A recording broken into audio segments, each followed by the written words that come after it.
কিছু কিছু মানুষ আছে যারা বলে কি না যে আমার ভাগ্যটা খুব খারাপ, তাই আমার জীবনে এটা হলো না বা আমি এটা পেলাম না। দেখুন, অনেক সময় হয় কি যে আপনি কিছু চাইছেন, সেটা আপনি ভাগ্যের জোরে পেয়ে গেছেন, আপনি সেটাকে কিন্তু রক্ষা করতে পারলেন না, সেটা আপনার জীবন থেকে হারিয়ে গেল।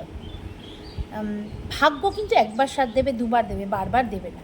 কিন্তু আপনি যদি পরিশ্রম করে কিছু অর্জন করেন, তখন যেটা হবে সেটা হচ্ছে আপনি যদি হারিয়েও ফেলেন কোনোভাবে, আপনি কিন্তু আপনার মধ্যে সেই ক্ষমতাটা আছে, আপনি আবার নিজেকে তৈরি করতে পারবেন।